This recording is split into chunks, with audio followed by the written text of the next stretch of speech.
भी पेपर आने वाला है आपका 2026 का जो भी गणित का पेपर आने वाला है, उस गणित के पेपर का मैं आज के सॉल्यूशन लाया हूँ।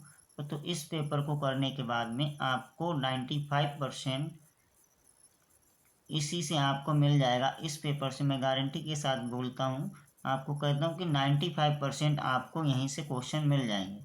अगर आपको 70 में 70 लाना है तो इस कोर्स मॉडल पेपर को बिल्कुल अंत तक देखिएगा, बिल्कुल स्किप मत कीजिएगा। तो चलिए स्टार्ट करते हैं आज की वीडियो। तो आपको बता दें कि अगर आपने हमारे चैनल को सब्सक्राइब नहीं किया तो सब्सक्राइब करें, शेयर करें और बेल आइकन भी प्रेस करें, और इस वीडियो को अपने फ्रेंडों तक, अपने मित्रों के साथ ज़रूर शेयर करें। चलिए स्टार्ट करते हैं। तो देखिए आपको करना क्या है, जब आपको प्रश्न पत्र मिलेगा तो सबसे पहले आपको क्या अनुपूर्णांक डालना है, इसमें रोल नंबर भरना है आपको, और इसमें आप अपना नाम डालेंगे। इसका जो कोड होता है, सब्जेक्ट कोड होता है, वो 928 आपको फिलअप करना है। इसमें जो संकेतांक होता है वो 822 CZ का सेट। आपको ये पेपर इसी से पेपर मिल जाएगा, ठीक है। जो भी आपको पेपर मिलेगा इसी से मिल जाएगा। और इसमें समय की बात करते हैं तो समय आपको दिया है 3 घंटा 15 मिनट, और इसकी पूर्णांक है आपको 70 नंबर। अगर आपको 70 में 70 नंबर लाना है प्यारे बच्चों, तो इस वीडियो को बिल्कुल स्किप मत कीजिएगा, अंत तक बने रहिएगा। और चलिए इस पेपर को हम हल करेंगे। इसमें कुछ निर्देशांक दिए हैं, हमको निर्देश दिए हैं, उनको हम पहले समझ लेते हैं। जो निर्देश दिए हैं, निर्देश हमको दिया है, सबसे पहले नोट में दिया है कि प्रारंभ के 15 मिनट पर छात्र को प्रश्न पत्र पढ़ने के लिए निर्धारित हैं। तो जो भी इसका मतलब ये है कि आपको 15 मिनट पढ़ने के लिए दिया जाएगा, जो आपको पेपर मिलेगा उस पेपर को पढ़ने के लिए। फिर आपको बोला गया सभी प्रश्न अनिवार्य हैं, तो इसमें जितने भी क्वेश्चन हैं आपको सभी क्वेश्चन करने होंगे। इसके बाद हमको 2 नंबर में दिया गया है कि 2 खंड हैं, इस पेपर में 2 खंड हैं, आ खंड और बा खंड में विभाजित है। आ खंड तथा बा खंड में 3 उपखंड हैं, ठीक है। तो इसमें 3 उपखंड हैं, और इसमें बोला गया कि प्रश्न पत्र आ खंड में बहुविकल्पीय प्रश्न हैं, जिनमें सही विकल्पों का आप चयन करेंगे। चयन करके OMR शीट में आप इसको फिलअप करेंगे। इस शीट में ना तो कोई वाइटनर का प्रयोग होगा, और ना ही अगर आपसे कोई गलती हो जाती तो इरेजर का भी प्रयोग नहीं कर सकेंगे। इसमें बोला गया कि खंड आ में बहुविकल्पीय प्रश्न, प्रत्येक प्रश्न 1 नंबर का होगा। जो बहुविकल्पीय प्रश्न है बेटा वो प्रत्येक नंबर 1 नंबर का होगा। हर एक प्रश्न बहुविकल्पीय 20 नंबर का क्वेश्चन होते हैं जो आपको करना होता है। फिर अगला हमको बोला गया निर्देश में बोला गया कि खंड खा में वर्णनात्मक प्रश्न होंगे, यानी कि लॉन्ग क्वेश्चन होंगे। इसके बाद में बोला गया प्रत्येक प्रश्न के सम्मुख उसके निर्धारित अंक भी दिए होंगे। आपको पता चल जाएगा कि कौन सा क्वेश्चन कितने नंबर का है, इसका मतलब ये है। और इसमें एक अंतिम दिया हुआ है कि वा खंड के प्रत्येक उपखंड के सभी प्रश्नों को एक साथ हल करना आवश्यक है, क्योंकि आपको सीक्वेंस से हल करना। अगर आपने क्वेश्चन नंबर 1 हल किया, उसके बाद में 2 हल कीजिएगा, फिर 3, 5, इस प्रकार से आप क्वेश्चनों को हल कीजिएगा, ना कि आगे आगे पीछे आप लोग कर देते हो तो थोड़ा चेक करने में दिक्कत आती है। इस वजह से बच्चों के नंबर भी कट जाते हैं, आपको मैं बता दूं। और आपको मैं ये भी बताऊंगा कि आप मैथ की कॉपी को किस प्रकार लिखिएगा, ताकि आपके 70 में 70 नंबर आएँ और 95% का आप स्कोर कर सकें। तो चलिए आज की वीडियो में पहला क्वेश्चन आप देखते हैं। बहुविकल्पीय प्रश्न है, इनका पहला ही क्वेश्चन हम देखेंगे। बहुविकल्पीय प्रश्न का हम क्वेश्चन देखेंगे। इसमें पहला क्वेश्चन है हमारा, यदि 26 156 का लासा 156 है तो मासा ज्ञात करनी। आपको लासा दिया हुआ है, और 126 156 का लासा दिया हुआ है, और मासा हमको ज्ञात करनी है। तो हम सबसे पहले क्या कर लेते हैं, यहीं पे हल कर लेंगे। सबसे पहले क्या करेंगे, पहली संख्या, ठीक है, पहली संख्या गुणा में दूसरी संख्या को रख लेंगे। पहली संख्या गुणा दूसरी संख्या, ठीक है, बराबर में रखेंगे लासा गुणा मासा। लासा गुणा मासा कर लेंगे। इसमें जो भी लासा होगा और मासा हमको दिया होगा, ठीक है। लासा हमको दिया है, मासा दिया नहीं है। तो पहली संख्या क्या है, 26 है, और दूसरी संख्या, पहली संख्या हमको 26 दी है और दूसरी संख्या 156 दी हुई है। दूसरी संख्या 156 दी हुई है, और इसमें बराबर में रख देंगे। लासा हमको बोला गया कि 156 है बेटा, लासा हम रख देंगे 156 गुणा में मासा हमको दिया हुआ है तो इसमें कोई दिक्कत नहीं, मासा हमको दिया हुआ। अब हमको निकालना क्या, मासा निकालना, तो इधर ले आएंगे। मासा बराबर ये 26 गुना में 156 और बटे में 156, क्योंकि 156 हमको लासा दिया, ये बटे में 156 रख देंगे। अब 156 से 156 कट जाएगा, बचेगा क्या, 26 बचेगा। यही हमारा आंसर हो जाएगा। Option B, option is right हो जाएगा। ठीक है, बी ऑप्शन इज राइट होगा। नेक्स्ट क्वेश्चन हमारा सेकंड नंबर क्वेश्चन है कि एक परिमेय संख्या और एक अपरिमेय संख्या का योग होता है। तो आपको मैं बता दूं कि जो एक अपरिमेय संख्या और अपरिमेय संख्या का जो योगफल होता है वो बेटा सदैव हमेशा क्या होता है, अपरिमेय संख्या ही आता है। तो बी ऑप्शन इज राइट होगा। इसका बी ऑप्शन इज राइट होगा, क्योंकि हमेशा क्या आता है, अपरिमेय ही आता है। तो बी ऑप्शन इज राइट होगा। Next question, third number question हम देख लेते हैं। थर्ड नंबर क्वेश्चन में बोला गया है कि रेखाओं x-2 बराबर 0 और का प्रतिच्छेद बिंदु y+6 बराबर 0 है। ठीक है, ये हमको निकालना होगा।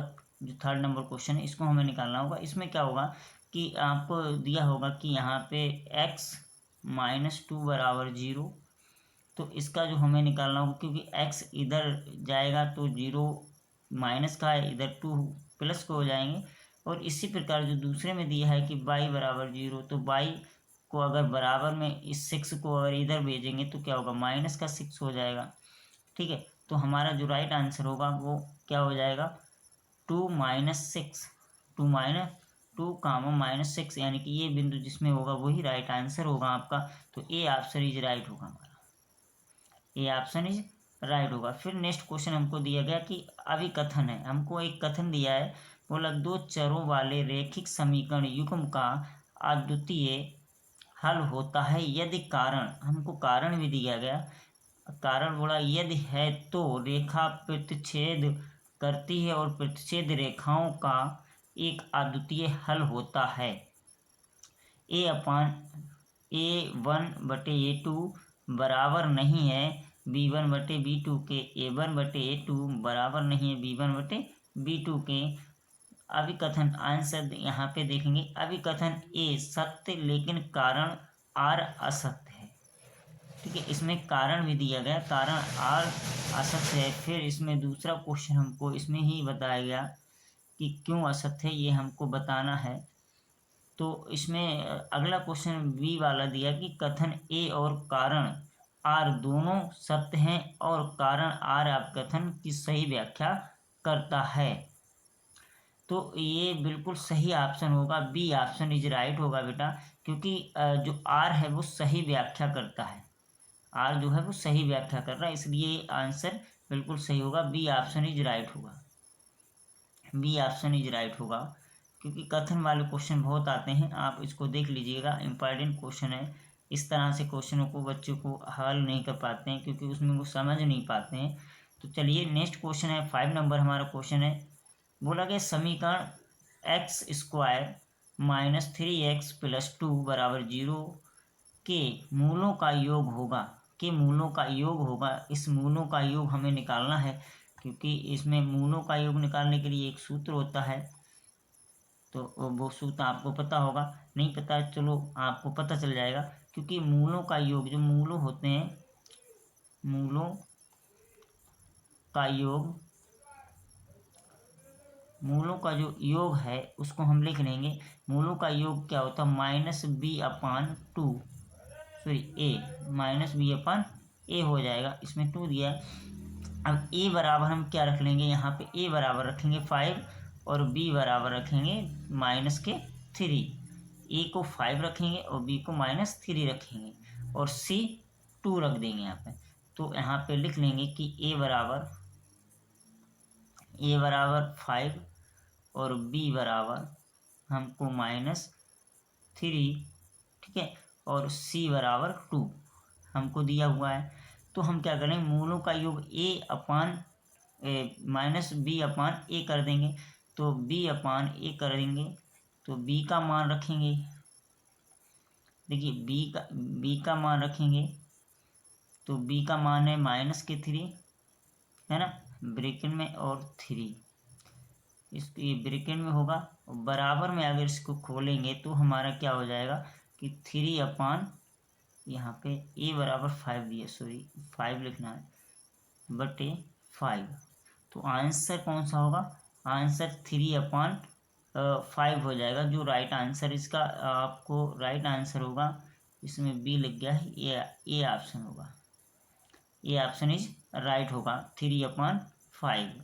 तो नेक्स्ट क्वेश्चन हमारा 6 नंबर क्वेश्चन है कि यदि शांत जल में नाव की चाल 8 किलोमीटर प्रति घंटा है तथा धारा की चाल 3 किलोमीटर प्रति घंटा है, तब धारा के विपरीत नाव की चाल ज्ञात करनी है। ये 1 नंबर का क्वेश्चन होता है, बहुविकल्पीय क्वेश्चन। देखिए ये जो बहुविकल्पीय क्वेश्चन होते हैं ये आपकी परसेंटेज को बढ़ाते हैं, तो इसलिए इनको एक भी क्वेश्चन जिस बच्चे ने छोड़ दिया है, अगर आप इसमें से 20 में से 18 क्वेश्चन करके आते हैं, 20 में से 18 क्वेश्चन करते आए तो समझ लो कि आपकी 85 से 90 प्लस तक बन सकती है, क्योंकि यही नंबर होते हैं जो आपके बिल्कुल कभी कटते नहीं हैं।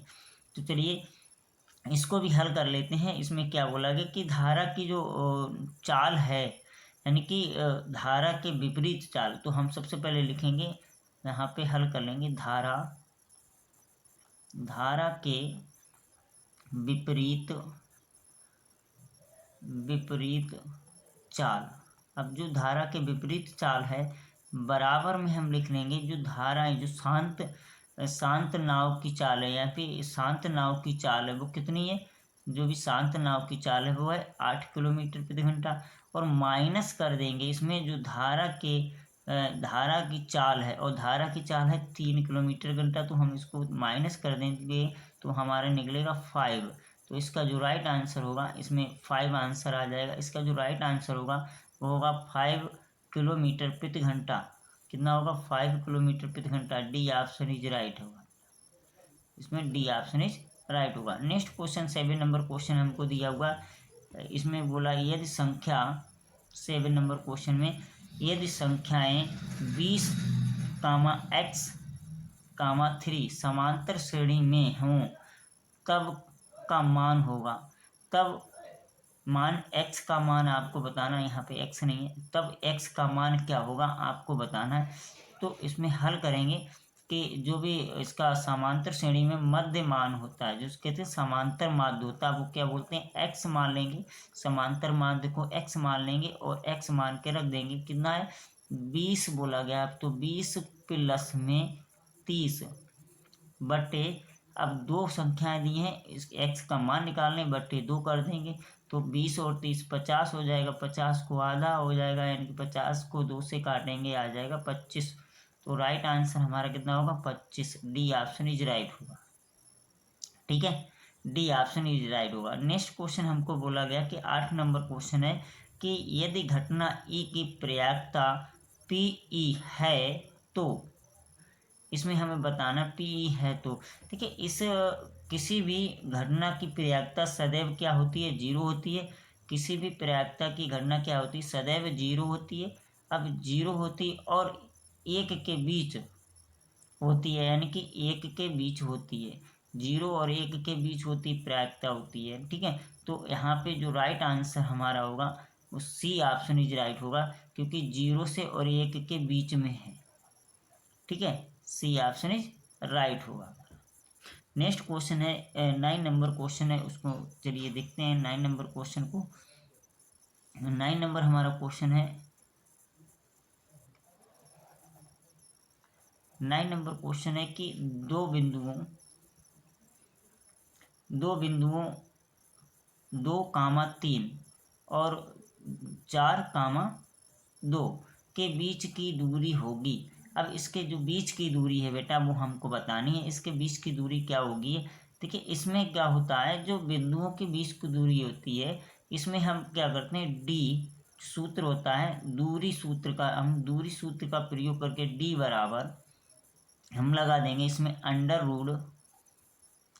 डी बराबर x2 माइनस x1 का स्क्वायर, x2 माइनस x1 का स्क्वायर, और प्लस में लिखेंगे y2 माइनस y1 का स्क्वायर, ठीक है, ये पूरे का अंडर रूट होगा।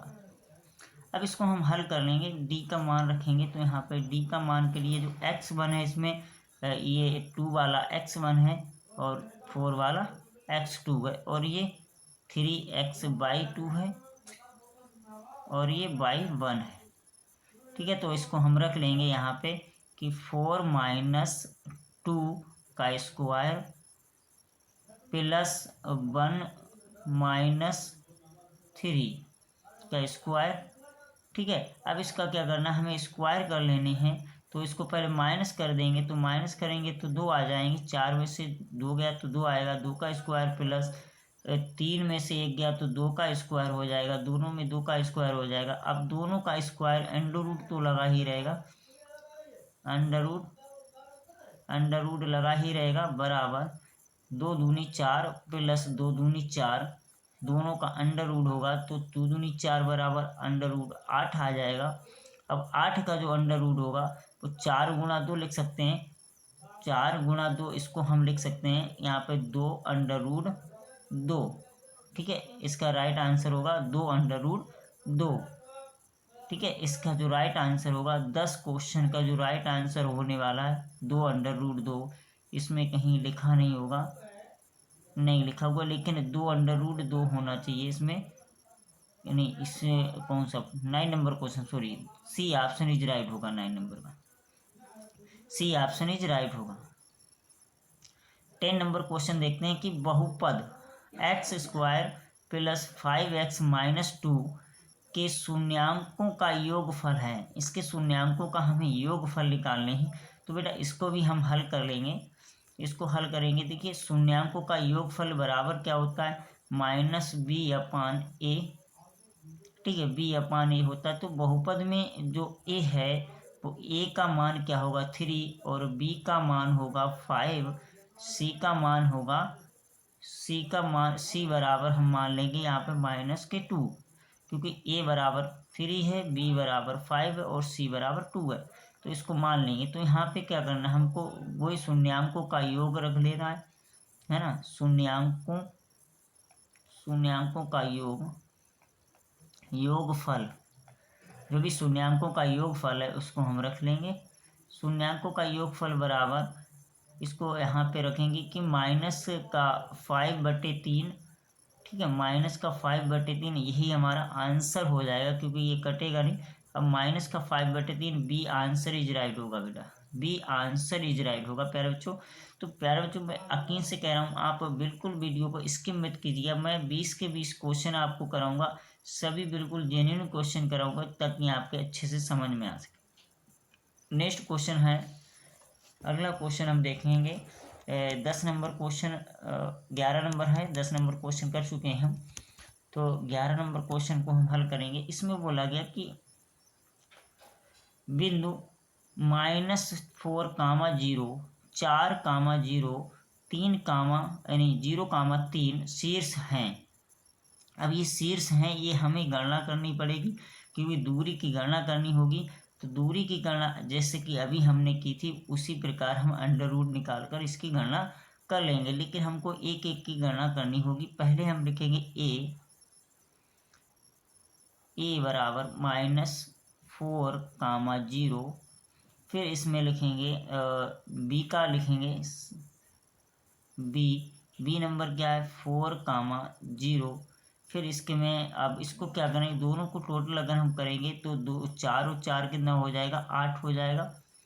ठीक है, 0 का मान 0 ही रहेगा, 8 हो जाएगा। इसी प्रकार हम दूसरे की गणना कर सकते हैं, तो आपको बी वाला है ना, इसमें अगर इसका अंडर रूट भी निकालेंगे तो हम निकाल सकते हैं कि अब क्या करेंगे, अब बी और सी को लेंगे, है ना, बी और सी। पहले हम ए और बी को लिया था, अब ए और सी को ले लो, या बी और सी को भी ले सकते हो।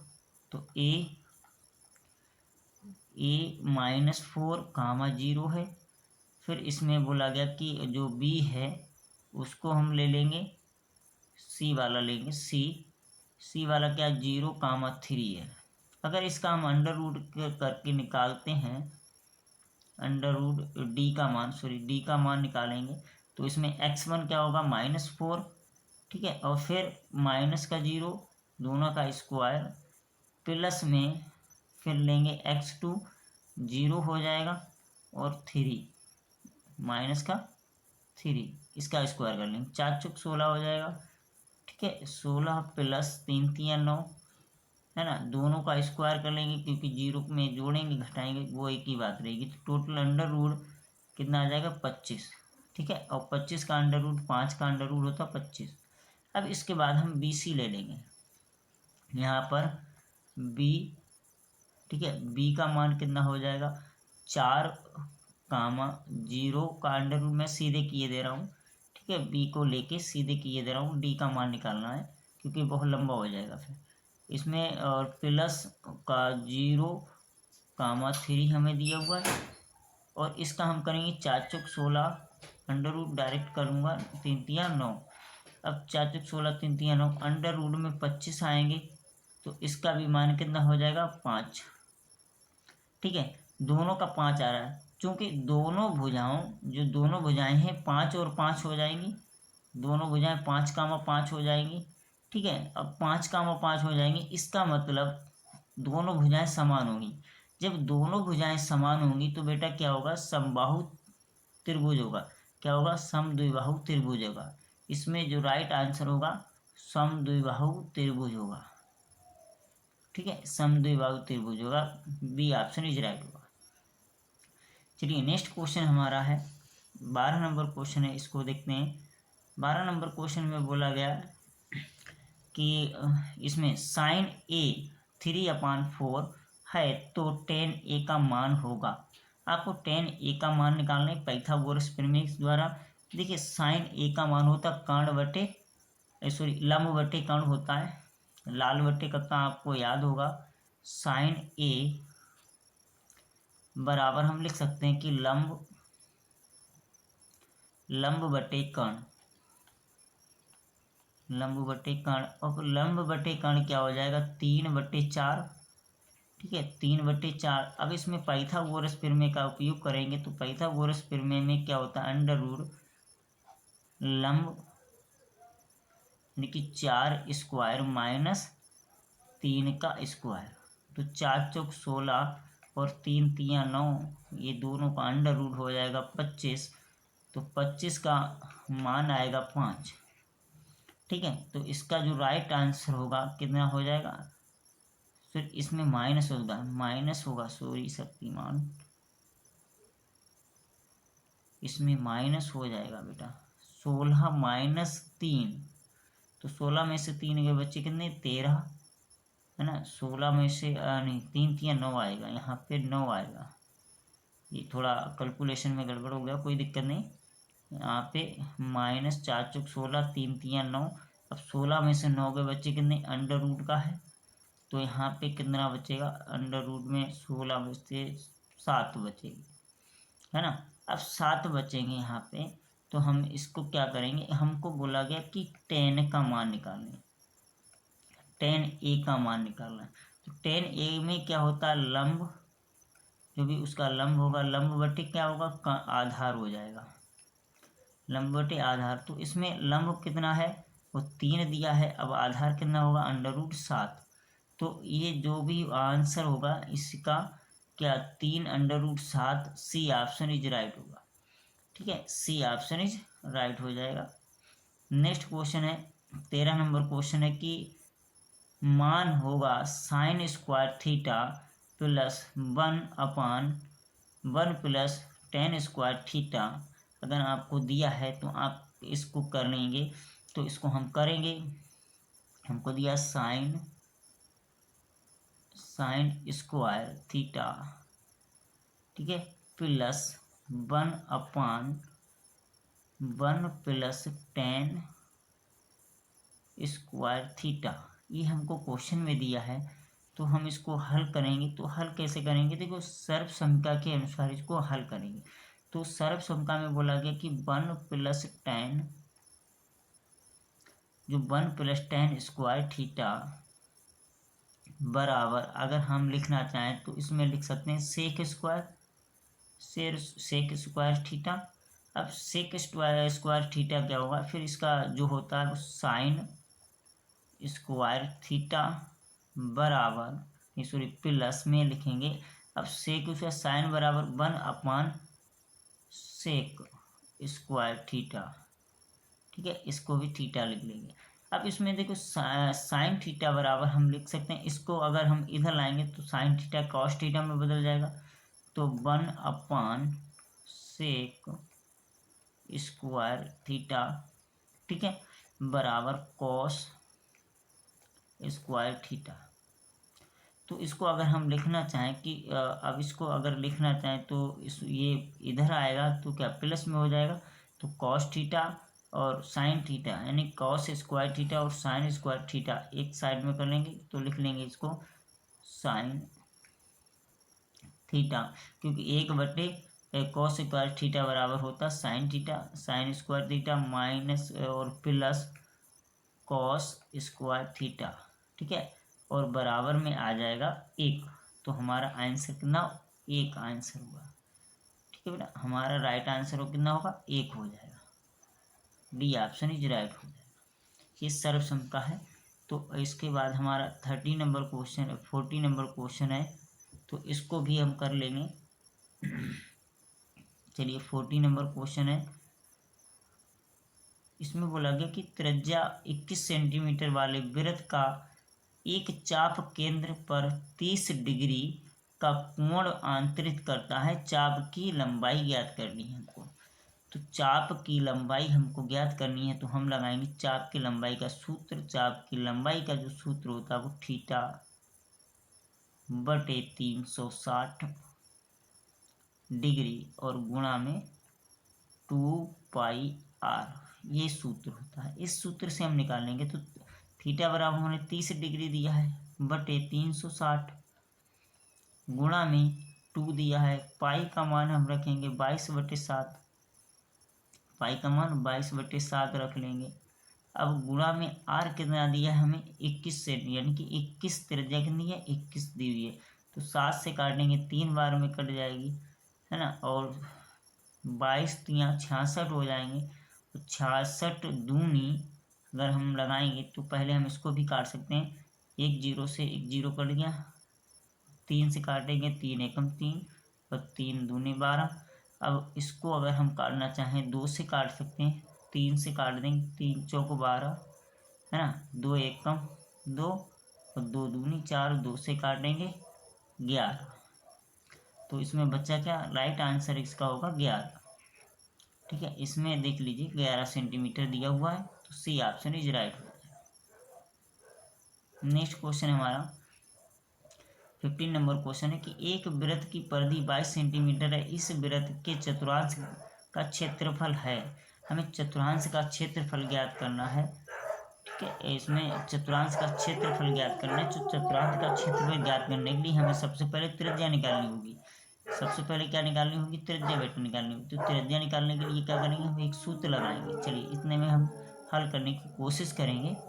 अब त्रिज्या के लिए क्या होता है, जब त्रिज्या परिधि, यानी कि हमको परिधि दी हुई है, परिधि दी हुई है, परिधि का अगर सूत्र लगाएंगे तो 2πr होता है, 2πr परिधि का सूत्र होता है। तो परिधि हमको दी है 2, पाई का मान दिया 22/7, 22/7, आर हमको दिया है, दिया ही नहीं है, आर तो आर ही है, और बराबर में क्या दिया है 22, परिधि दी हुई है 22, ठीक है।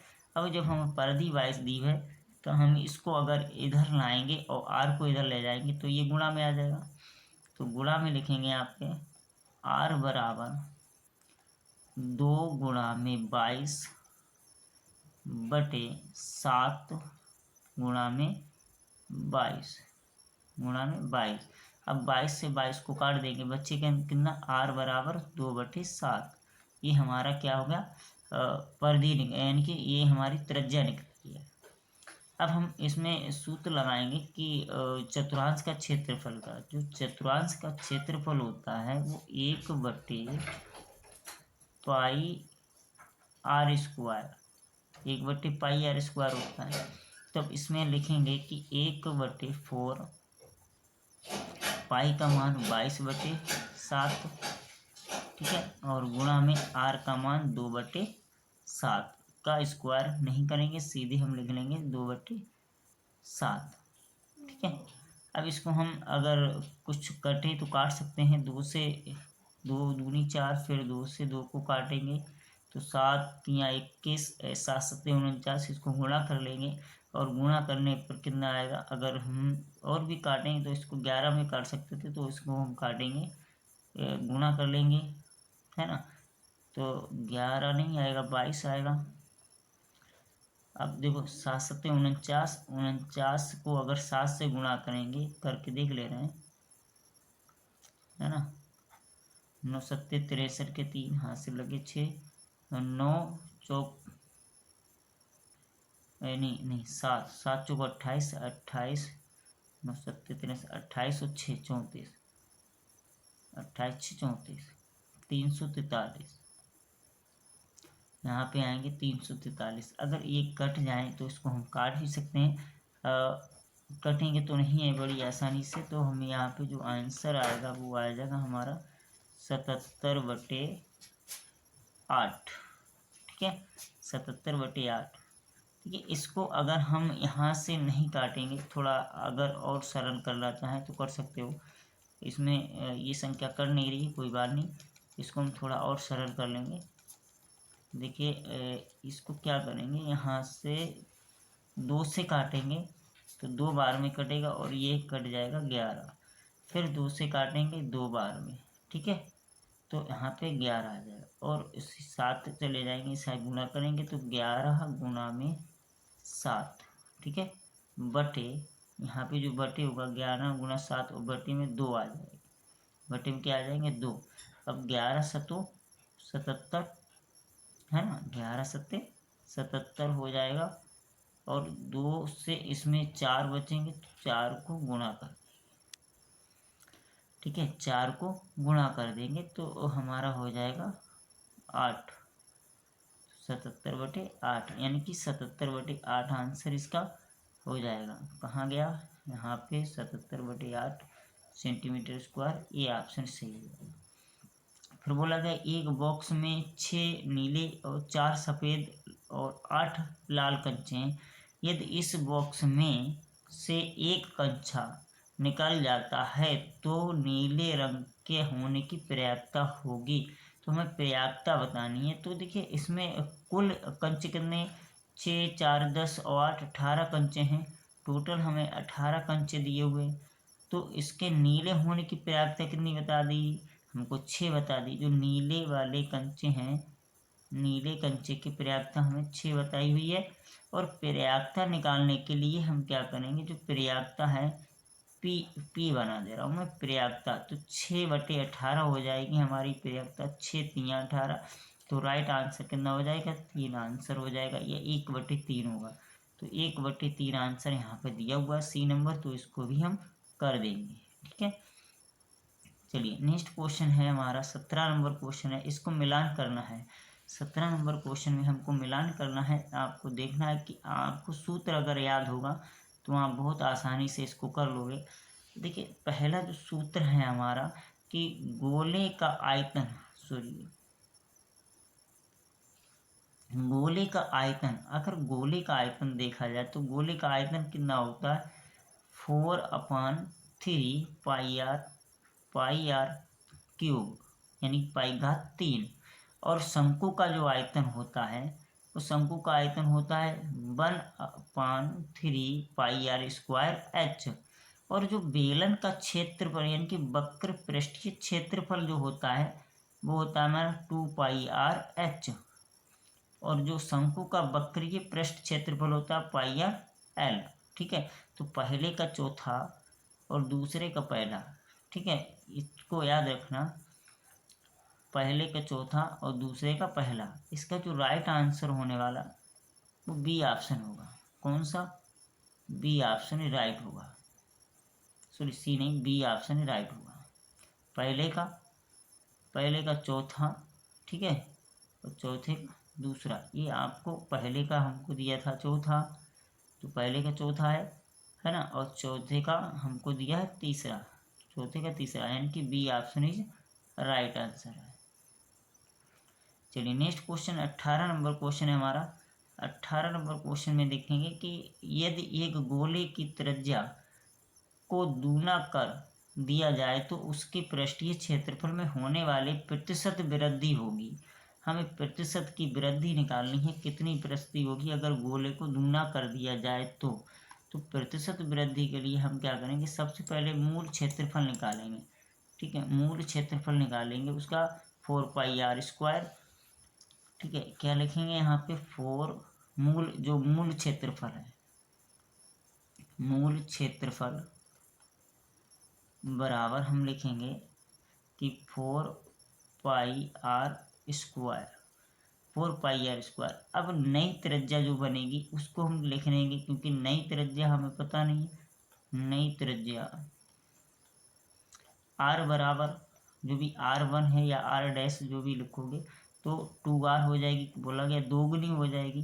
तो नया क्षेत्रफल क्या हो जाएगा इसका, नया क्षेत्रफल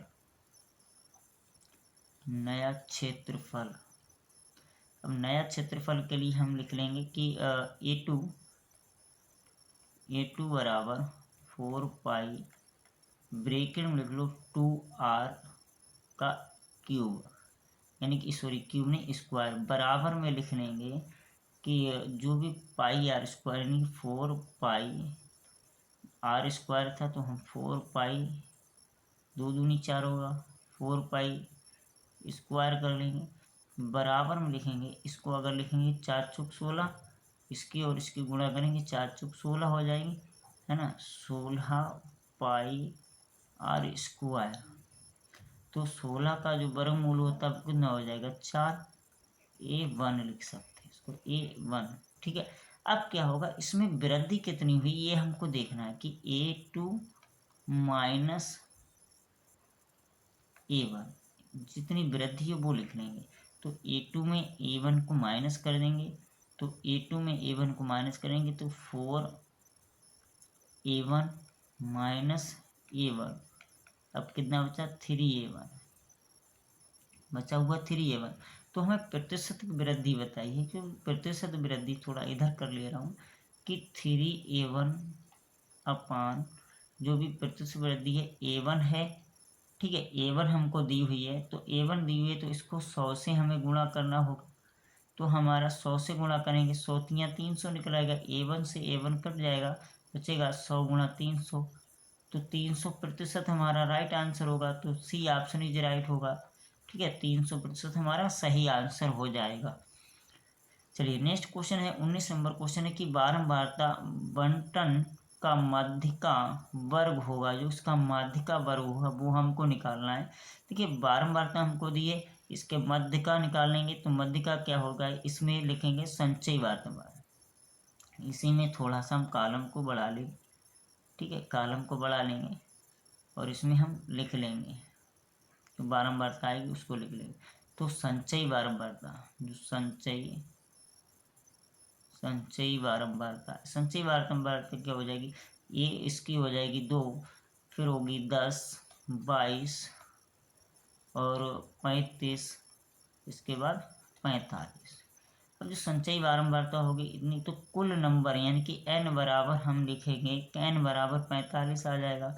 और संचयी बारंबारता के लिए क्या करना होता है n/2 तो बराबर 45/2। अब जो 45/2 आएगा तो इसको हम 2 से काटेंगे तो 2.5 ये हमारा हो जाएगा n। लेकिन माध्यिका क्या होती है, जब कोई भी वर्ग होता है वह वर्ग जिसकी संचयी बारंबारता n/2 से अधिक हो, तो n/2 से जो अधिक है वो कौन सी है, n/2 से अधिक कौन सी है 35 है यहाँ पे। तो 35 किस में आती है 30 से 40, तो राइट आंसर हमारा बी ऑप्शन इसमें राइट हो जाएगा 30 से 40।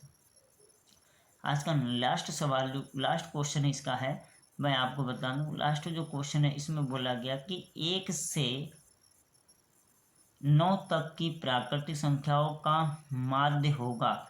1 से 9 तक की प्राकृतिक संख्याओं का जो माध्य होगा, माध्य मतलब कि इसके बीच का मान कितना होगा ये हमको बताना है। तो बीच का मान क्या होगा, जो हमें माध्य निकालना होता है, माध्य बराबर, जब हम माध्य निकालते हैं तो पदों का योग हम लिखेंगे पदों का योग बटे, जो भी बटे में क्या होता है, पदों की संख्या बटे पदों की संख्या, उसकी संख्या बराबर में। अब लिखेंगे पद कितने हैं, पद हमने गिने हैं इसमें 1 से 9 तक, तो लगभग 9 प्लस, यानी कि 1 से 9 तक हैं, तो 9 गुणा करेंगे, 9 गुणा में 10 बटे में 2 बराबर 9 से अगर 10, 9 दशापन 90, ठीक है, 9 दशापन 90 बटे 2, 2 से काटेंगे 45 आ जाएगा, ठीक है, 45 आ जाएगा। अब मध्य का मान कितना है, माध्य मान कितना बोला गया, तो इसका मध्य मान निकालेंगे, बटे 2 करेंगे, इसका 9 निकला, मध्य मान कितना है, 9 निकलेगा, ठीक है, तो 9 से इसको भाग कर देंगे, 9 पंजे 45, इसका राइट आंसर कितना हो जाएगा, 45, यानी कि 5 राइट आंसर कितना होगा, 45, मतलब 5 आंसर इसका राइट हो जाएगा, ये बी ऑप्शन इज राइट होगा। तो प्यारे बच्चों, आपको आई होप अच्छे से समझ में आया होगा। तो इसके जो भी जितने भी क्वेश्चन बनते थे वो विकल्पीय मैंने आपको बता दी। अगर लॉन्ग क्वेश्चन आपको चाहिए है तो आप कमेंट बॉक्स में ज़रूर लिखिएगा, मैं कोशिश करूँगा आपके लिए। तब तक के लिए नमस्कार, हंसते रहिए, मुस्कुराते रहिए।